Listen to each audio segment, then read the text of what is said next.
आज आप लोगों को सतयुग की कहानी सुनाता हूँ जो सिर्फ सतयुग में नहीं आज भी लागू है। नमस्कार, मैं हूँ रितेश। आप देख रहे हैं स्नेहा शुक्ला यूट्यूब चैनल।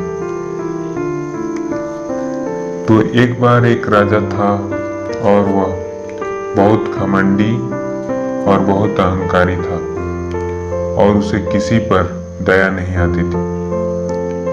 वो राजा था तो वह बहुत खेती बाड़ी करता था। खेती बाड़ी किया करता था और वह ज्यादातर चने की खेती करता था। तो उसके पास उसके द्वार अगर कोई साधु संत भिक्षा लेने आते तो वह चने का भूसा को दे दिया करता था। तो जब सभी साधु संत उससे भिक्षा लेने के बाद मृत्यु लोक में पहुंचे तो महादेव भोलेनाथ ने उन लोगों से पूछा कि भिक्षा में क्या लेकर आए हो, किसने क्या दिया। तो जब राजा के बारे में पूछा गया तो सारे साधु संतों ने बताया कि राजा हमें चने की भूसा दिया करता था। तो महादेव को यकीन नहीं हुआ। वो सोचे कि कैसे कोई भूसा दे सकता है, वो भी एक राजा होगा। उनको यकीन नहीं होने लगा। फिर उनमें विचार आया कि क्यों न इसका हम खुद जाकर परीक्षा ले लें। और साधु संतों ने भी बोला कि अगर आपको यकीन ना हो तो आप खुद जाकर परीक्षा ले सकते हैं। तो खुद महादेव भोलेनाथ ने साधु का वेश धारण कर और राजा के पास चले। भिक्षोन देही करते राजा के द्वार पहुंचे तो राजा बहुत खुश होकर मुस्कुराते हुए चने का भूसा लेकर निकला और वह उनकी झोली में डाल दिया। महादेव उन्हें तथास्तु बोले और वहां से चल दिए। जाने के बाद वो देख लिए, उनको यकीन हो गया कि हाँ सच में ये राजा चने का भूसा दिया करता है, सभी को दिया करता था और आज हमें भी दे दिया। तो महादेव जाकर मृत्यु लोक में उस चने का भूसा को बो दिए, जिससे चना बहुत अच्छा होगा उस वर्ष। और उसी वर्ष राजा का मृत्यु हो गया। मृत्यु होने के बाद जैसे ही फल लगने वाला था उस समय मृत्यु हुआ था। तो राजा का मृत्यु होने के बाद अच्छे से फल लग चुका था। तो वहां जाने के बाद राजा ने देखा कि अरे वाह,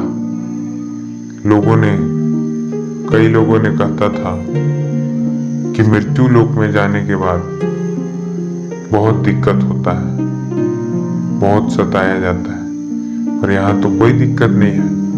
हम वहां भी चने का खेती करते थे, यहाँ भी चने का बुआई हुआ है, चना यहाँ भी मिलेगा।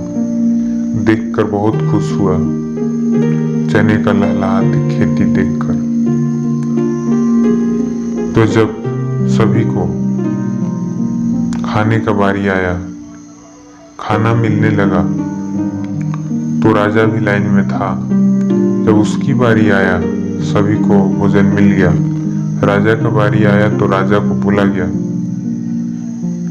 कि तेरे लिए चने का खेती कर दिए हैं, तुम जाओ और तेरे लिए भोजन के रूप में चना ही है, हम तुम्हें भोजन नहीं दे सकते हैं।